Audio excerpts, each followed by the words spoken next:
Isang mapagpalang umaga po sa ating lahat at isang punong-puno ng pag-asa at opportunity na naman sa ating mga buhay mga kasingganon. At for today's video, nag-aalala nga ni po pala ako mga kasingganon at saan ko nga ni po pala ilalagay ang isang damukal ng mga damit na ito. Hello mga kasingganon, gagawin po pala natin to ng solusyon. At nandito nga ni po pala ako sa bakery. Ay hindi pala, nandito nga po pala tayo sa hardware at para bumili ng pinulig. Yan mga kasingganon, gagawa po pala tayo ng DIY na lagayan ng mga damit. Kesa naman bumili ka ng Durabox mga kasingganon. At sa pagkamahal nga ni po pala ng Durabox ngayon, may 2,500 at hanggang 5,000. Eto, tips na mga kasingganon. Bili ko nga ni po pala sa pinulig na ito ay 450 lang. Napakalaki nga ni po pala ang aking tinipid. At napakasimple nga ni po pala itong gawin mga kasingganon. At kahit babae, ay kayang-kaya itong gawin. At isang pinulig nga ni po pala ay pinaghati ko nga ni po pala sa 3. Ay bali mga kasingganon, kapag dinikit nga ni po pala natin to sa pader,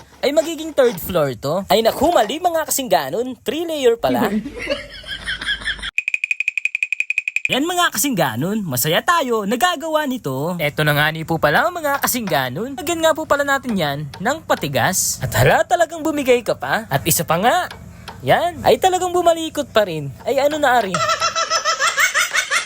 Ay talagang daig pa ng maliit na pako. Ang purpose nga ni po pala sa kilid ng kahoy na ito at para naman mas maging matibay ang ating ginagawang DIY na lagayan ng mga damit. At kahit nga patuloy kang nasasaktan at patuloy ka pa rin nagiging matibay at ganun dapat. At sa pagkakataon nga ni po palang ito mga kasingganon, ay katawan ko nga ni po pala ang aking asawa. At ayan na nga po pala ang mga kasingganon, babarena na nga po pala ako dyan. At dito nga ni po pala natin ilalagay yung mga bracket. At pagkatapos nating barinahan mga kasingganon, ilagay po pala natin yung torque screw. At yan po pala ang magsisilbing tibay. At parang ako mga kasingganon, ay napakatibay nyo nga po pala sa akin.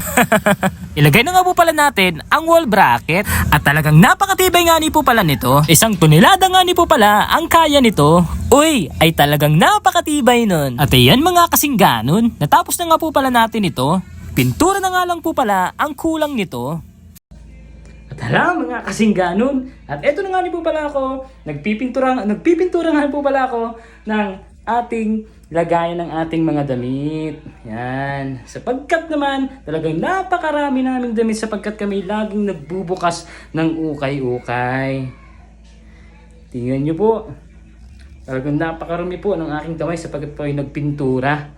At pagkalipas nga ni po pala ng isang araw at natuyo na nga po pala ang pintura, nailagay na nga rin po pala namin yung mga damit. Kung makikita nyo nga po pala mas presentable, mas marami tayong kayang ilagay sa damitang ito. At hanggang dito na lang po mga kasingganon. At maraming salamat po sa panonood. Huwag po natin kalimutan na mag-share, mag-follow sa ating page. Salamat po and God bless!